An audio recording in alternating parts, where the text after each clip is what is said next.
Yo, what's good, YouTube? What's cracking? Oh my god. Y'all already know who this is. King Tiny in his mug. Anyways, another video from PrettyBoyFredo. This time, I guess it's by his editor or his cameraman. We finna get into this. Don't do business with nobody. Solo dolo.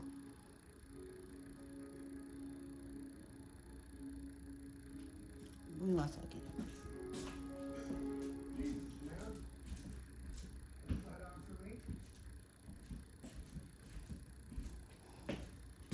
I'm back.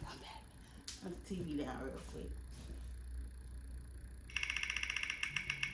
And my laptop gonna be decent today. Would you First 48. 8 million subscribers to lie, cheat, fake, scam, or groom? Well, this is a story about how I got scammed, lied to, and cheated on by PrettyBoyFredo. Cheated on. Alright. Cheated on sounds crazy, but basically he scammed me out of a lot of money and fabricated a lot of things. Currently, Fredo is doing false copyright strikes on people's videos, taking people's videos down, and trying to pursue court cases about the truth that we're speaking. So I would gladly appreciate it if you shared this video to the many streamers and many people out there so we can get the truth out there as fast as possible. But hey, I have nothing to lose. He owes me a lot of money. We're gonna go into detail right now. Let's go. You said what? If one person makes an exposed video about you, then it's an anomaly. If 3 people close to you make an exposed video about you, then maybe it was a character flaw, maybe something just bad happened, maybe it was an Ibiza trip, I don't know. But if 10 people all are making exposed videos about you, then my friend, it's you that's the problem. And that's what was going on with me. You see, initially I wasn't going to make this video. I thought what happened to me was my issue, it was my problem. And I thought I was the only one. But when multiple people currently working with Fredo started coming out and telling me that they're experiencing the same exact things, that's when I realized who Fredo really was. I started working with Fredo around August of 2021, and initially, I didn't know really who he was. The most I ever saw of him was years back on these viral videos, one being the marriage proposal prank, another one being underwater PS4. Other than that, I didn't actually know who he was. I didn't know anything about him. And our initial relationship was amazing. It was great.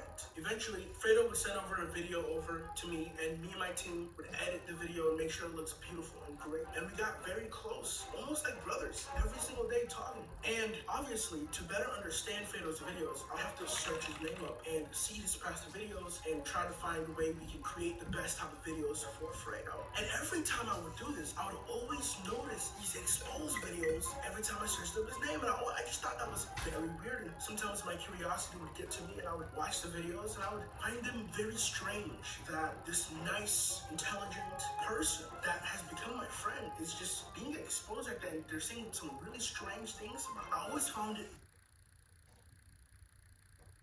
I low-key forgot that the dude from AMP had exposed him too. And a little midget dude, I forgot his name. The midget dude, the dude from AMP, Kari, a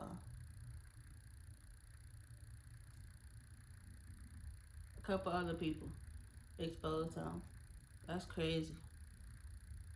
That's wild. Like, I don't know if I would have been his editor or something, and I would have started seeing that, it would have had me instantly thinking like,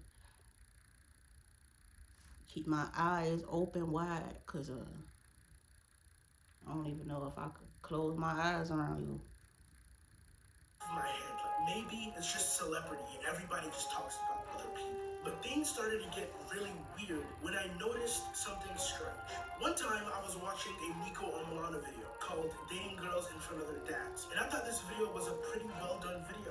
And I sent this video to Fredo, like, yo, Fredo, I can envision you doing this type of prank. You should go ahead and try it. Now, in the Nico Omilana video, he explains how this video took months and months of planning. I told this to Fredo, I was like, man, I like the edit, I like the way the video was, and I'm gonna do this. 72 hours later, Fredo already got the girl, he got the dad, he already created the video, he got 2 different parts done. And I'm just thinking, I know he has no manager, he has no system around him, he just has me as an editor. So like for him to be able to find the dad, the daughter, and everybody so fast, I'm like astonished almost. I just found these things a bit weird, but I put it in the back of my head.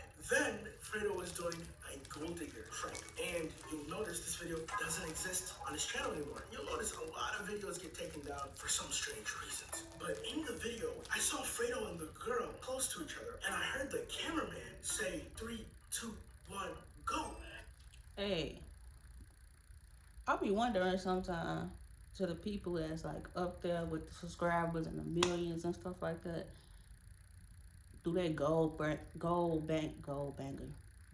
digger pranks be real? Cause I'll be like, ain't no way you meet somebody, couple seconds later, they sitting with you in your car, and now y'all chopping it up, and now you calling them a gold digger, and they going off a little bit, but they ain't extreme with it. I just be wondering, like, I know some of them pranks be fake.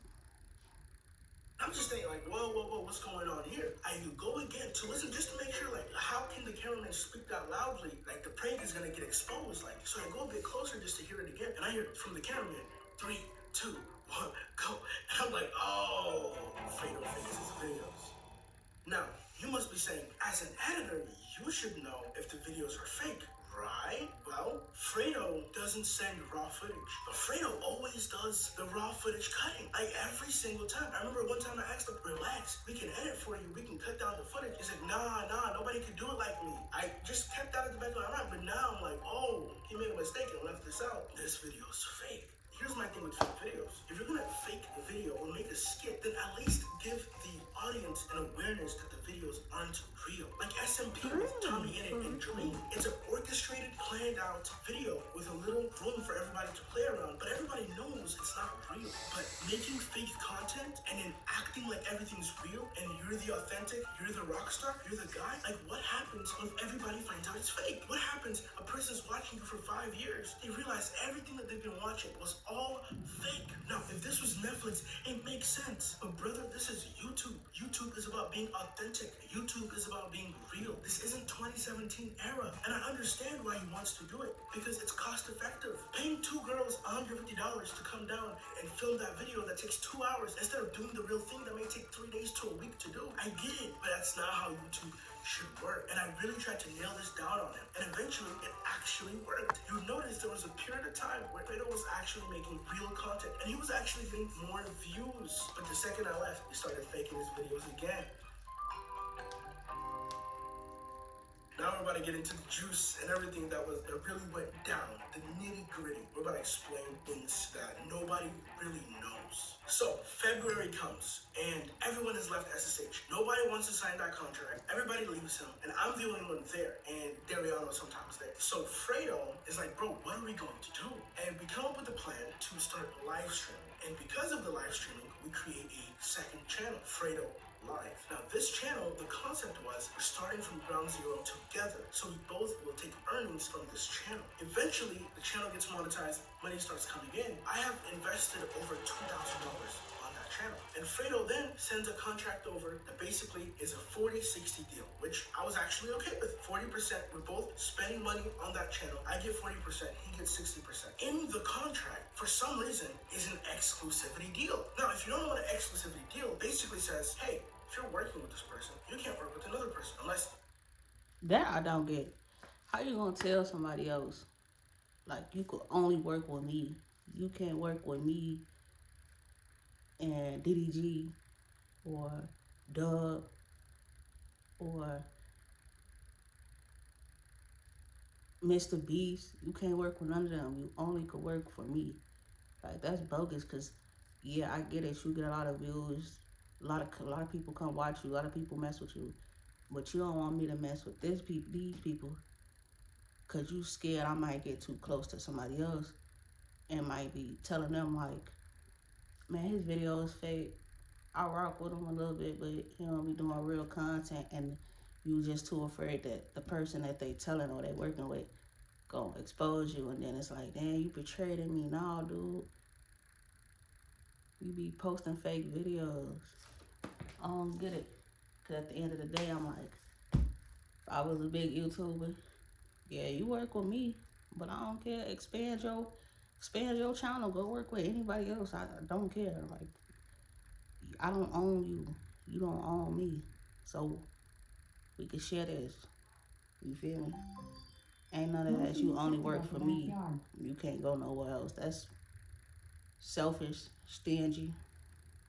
He tells you you can. Now, if you don't know, I'm an agency, not an employee, where we work with many other creators. So the second channel that barely uploads, he wants to put an exclusivity deal, which doesn't make any sense. So many issues start popping up that I don't want to sign this contract. So I go and tell Fredo, I don't want to sign this contract. We need to revise this.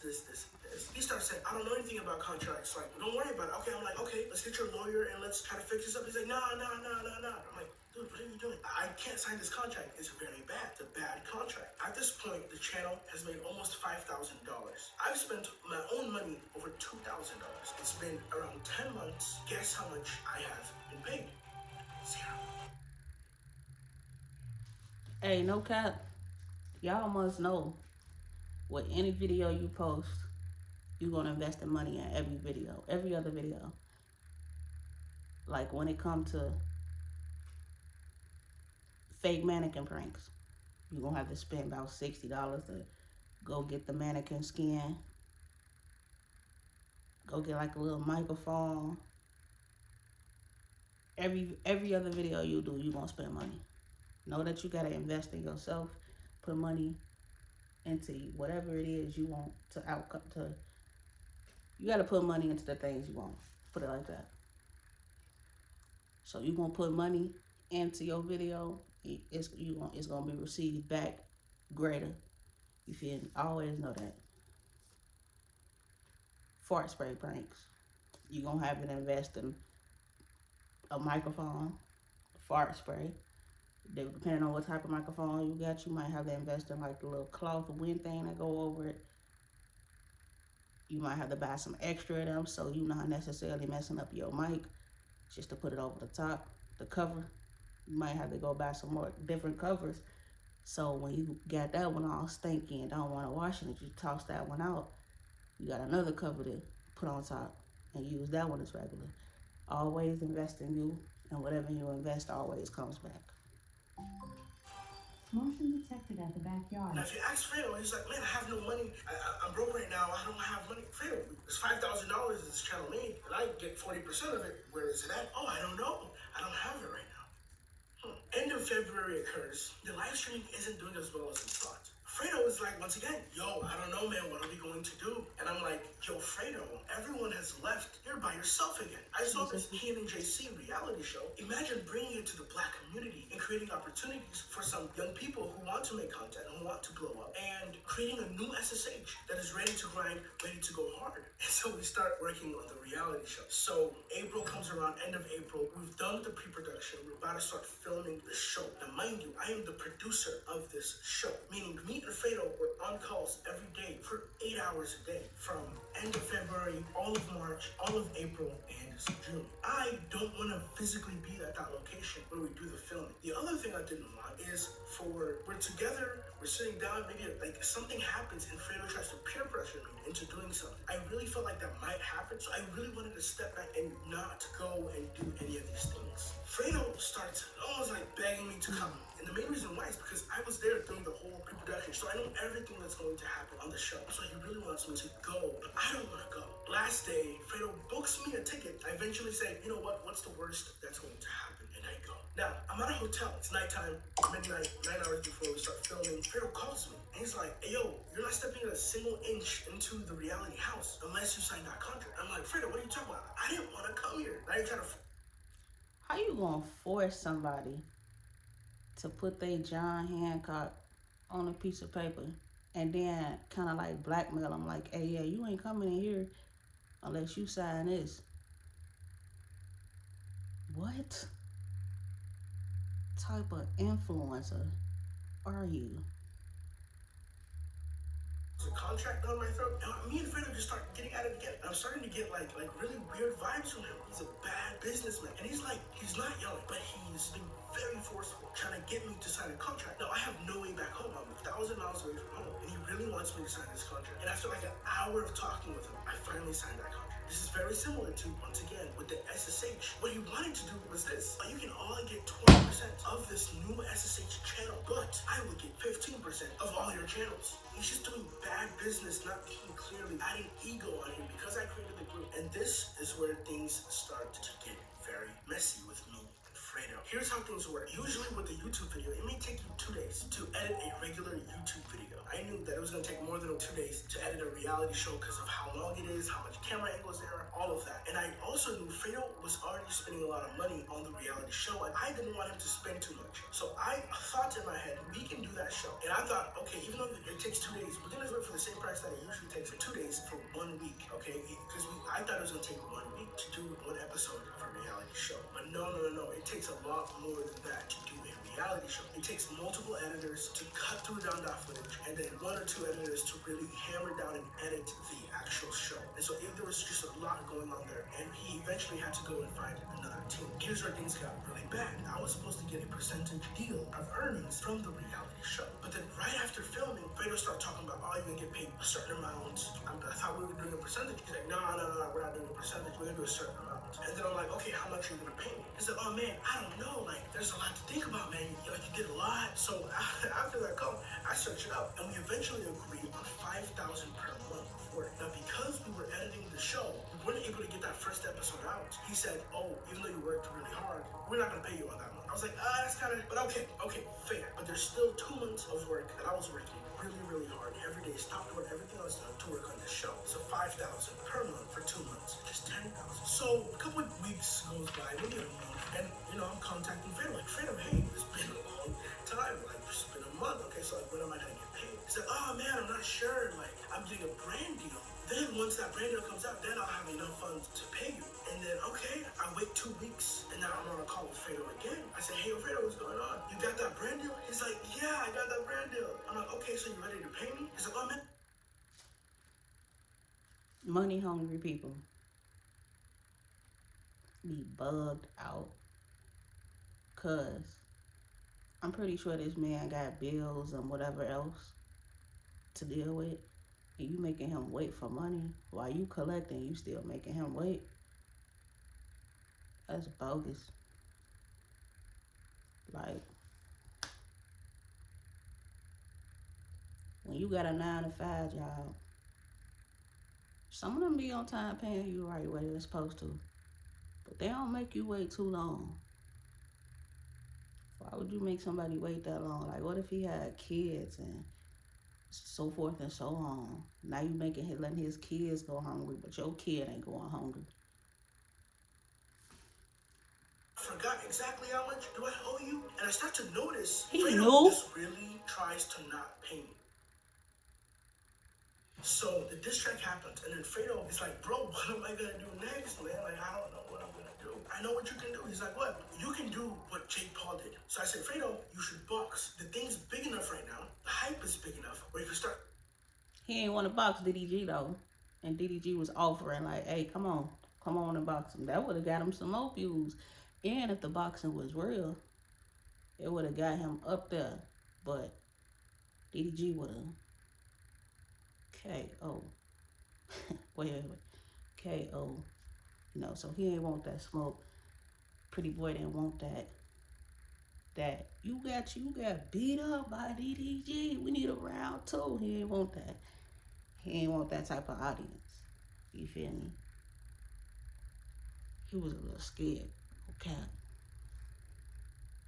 But let's get back into it. I don't want to talk too much. Calling out people, you can do this. And so we started getting on a list of who we can call out and all this, and we started playing around. And I started talking to him again about, I'm helping you out, I'm getting on calls again every day with you, or I'm still not even getting paid. And then you started hearing from his voice how guilty he was. And then at the end of it, he was like, you know what? I'm gonna pay you some. I'm gonna pay you at least $2,500 tomorrow morning. Tomorrow morning happens. Nothing's in my account. I'm like, I'm messaging for Fredo, what's going on? He's like, yeah, just wait for a while. I wait for a while, and $1,500 comes into account. I get paid, but not the exact amount he was literally gonna say he was gonna pay me. After that, I started realizing this guy actually doesn't really want to pay me, because he's telling me every time, I have a million issues going on right now. I don't have any money. I'm like, okay, tell me the problem. Tell me what's going on. And he'll be like, I don't cry. I don't tell people. I'm like, dude, what are you talking about? That's how it was with him. And eventually, I sent one of my last messages to Fredo, and here's what it was. I told Fredo, I said, starting today, I won't mention anything that isn't related to Latone. I also won't be getting on calls. Put your money where your mouth is. If I'm truly valued and cared about, then this supersedes everything else. I started listing everything I'm owed. Producer of show, second channel earnings. So we get to the last one, and remaining balance, $10,263 that Fredo owes.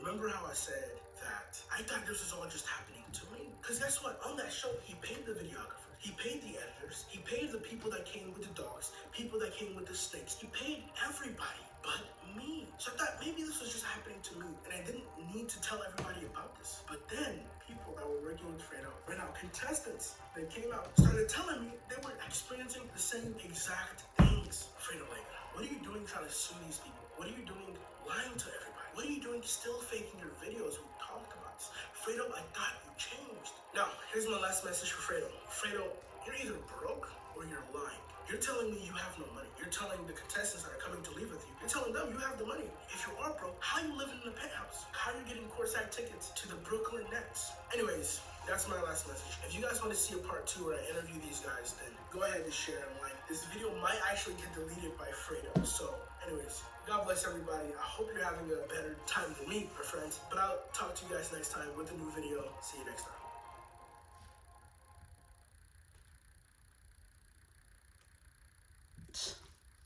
That's messed up.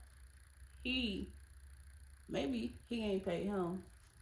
He paid them. He was paying them other people. Maybe low key they had their own contract plus his contract. You know what I'm saying? Plus, like, okay, so let's just say I'm finna do business with somebody. Yeah, he giving me his contract. He want me to sign, but I'm gonna come on my own too. Like, nah, you legally gonna have to pay me. You know what I'm saying? That's what y'all should start doing. Think smart. Or just do videos on YouTube by yourself. If you want to join somebody, make sure it's within a circle you've been messing with for a minute. But you kind of got to be careful for them too, because like niggas change. They start seeing you get more money than them. Now you got beef. Now you got animosity. And you not even really realizing like, nah, this my boy. He ain't gonna do that. Trust none. Trust none. Because everybody switch up. Go in business. You want to go into business? Go into business by yourself at first. Then you add people onto your brand. Don't go onto nobody else's brand because people be already lawyered up and you know what I'm saying? They want to half-ass pay you. They don't want to pay you. They making you wait. They don't care about your needs and your necessities. They only care about themselves. So do everything solo and do add-ons. Don't join nobody's stuff. I don't even care if it's your favorite artist, favorite rapper by yourself. Yeah, do a couple of want to get the couple of little songs, couple of videos, whatever, and then just tell them, hey, I don't even want to get in too deep into this, cause I don't want to be exposing nobody. Like 6 of these people been exposing this guy, you know, just like DDG, for instance. Who in his circle that y'all know been exposed on some finessing type stuff? Nobody. Why? Because he started off with him, his brother, then the sister, then baby Wop, Chino girl, and the rest of them. You feel me? He kept that in a circle. Everybody don't started off on their own. After they was in a couple of his videos, everybody started their own little niche. Now can't nobody get over nobody because we all coming up together. Yeah, you might get a couple more thousand views than me, but we still in the same range. You know what I'm saying? Get money with the people that's getting money on your level. Don't get no money with nobody that's below you. Because niggas change. Like, comment, and subscribe, though. Oh, God. Like, comment, and subscribe. I can't even show y'all the videos that's finna be dropping soon. Because they finna be bangers. You hear me? No cap. No kizzy. Videos finna be dropping soon. I'm gonna be dropping videos the way my job set up. I'm gonna be dropping videos. I'm gonna work hard. 2 jobs. I'm gonna make this the 3rd one. I'm gonna be dropping videos like a Monday, Tuesday, Thursday, Friday, and a Sunday. Cause I be on YouTube bored, man. Nothing to watch. Everybody busy doing their own little family things. And I just be getting them how I learned how I learned. I just started watching new YouTubers because when the old YouTubers that I be watching, they ain't dropping. Now I'm just watching new videos. That's how I want to be like. Yeah, y'all old YouTubers ain't dropping right now, but now y'all finna see me. And they finna be good videos. I got over, can't even tell y'all that because it's flapper, but if you got some ideas, drop them below. Whatever videos you want to see, drop the comments down below. I got videos though, they coming. And I might be in your city next. At your mall, at your nearest Target, at your Walmart. Stay tuned. I'm out.